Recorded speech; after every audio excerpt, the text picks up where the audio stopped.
vessel, which is known as the most advanced exploration, research, and media vessel ever built, is actually the result of a conversion undertaken by Damen Shipyards of a high-technology workboat that was built for deep-sea electromagnetic survey, designed to be able to operate in the harsh weather conditions of the North Sea. The ship can put a submarine, an ROV, and a helicopter into the water and sky at the same moment. No private vessel had ever done that before. Hello, I'm Paul Madden, and in this episode of Ocean Voyagers, we're going to learn a lot more about this extraordinary vessel and its mission that is still ongoing, and also about the family that had the vision and the drive to make all this possible. The man who converted that North Sea commercial vessel into the world's most capable exploration yacht was not known as a seafarer. He was known for money. His name is Ray Dalio, born in 1949 in Queens, New York, the son of a jazz musician.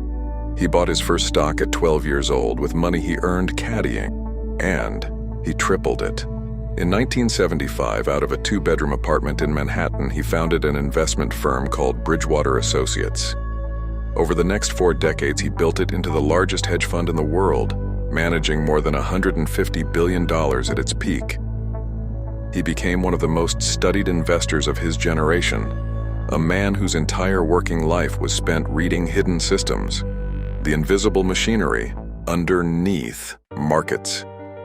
And late in that career, he turned his attention and his fortune toward the most hidden system of all, the one that covers 70% of the planet, and that we have mapped in less detail than the surface of Mars. It began with a smaller ship. In 2011, Dalio bought a vessel called Alucia, a 56-meter former North Sea research ship fitted with a deep-diving submersible and a pair of working laboratories. The following year, off the coast of Japan, a team of scientists took one of Alucia's submersibles down into the dark to attempt something that had never been done, to film the giant squid in its own world. That was the moment most of us first learned that a private fortune had quietly gone to sea. More interesting, the sub and the yacht that were used to find the squid is owned by Ray Dalio. Now, Ray Dalio, of course, the billionaire hedge fund manager, we know him well, our CNBC viewers know him well. He declined to comment, but he bought a huge yacht and a sub and gave it for scientific research. All this boat does is conduct research. So, a good thing done by a very wealthy guy. We don't hear those kinds of stories too often. He's not looking for hidden treasure then either. It was only the beginning. She carried the actor Leonardo DiCaprio beneath the surface for his climate film, Before the Flood. And she became a principal filming platform for the BBC's Blue Planet 2, the most watched natural history series ever made. Alucia was no longer just a boat. She had become a storyteller. The idea to film all of it had not come from Ray Dalio. It came from his youngest son, Mark, who was working as a producer at the National Geographic television network. Mark had grown up inside his father's love of the sea, and he understood something the spreadsheets never could. That discovery means nothing if no one sees it. He pitched his father a company that would chronicle the expeditions and carry them back to the public, as demonstrated first by Jacques Cousteau. And in 2018, the family folded the science, the ships, and the filmmaking into a single mission and gave it a name: OceanX. The goal was stated simply, and it was enormous: to explore the ocean and bring it back to the world.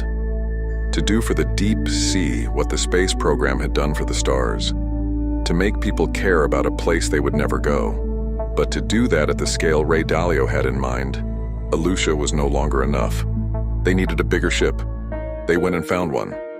And what they did to her is the heart of the story. She did not start as a yacht.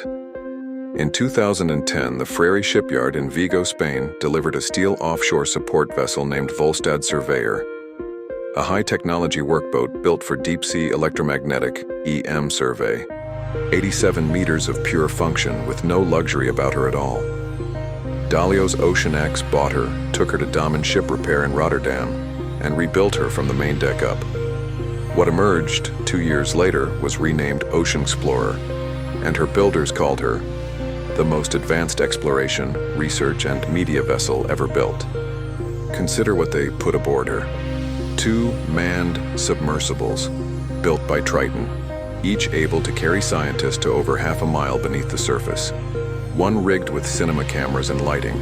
A remotely operated vehicle, or ROV, to work the depths the subs cannot reach. A 40-ton A-frame on the stern. An Airbus helicopter and a climate-controlled hangar for spotting whales from the air.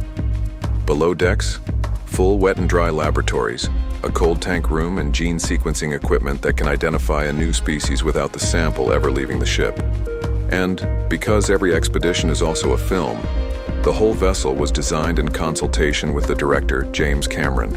And here's the detail the yacht world keeps missing. They did not build her new.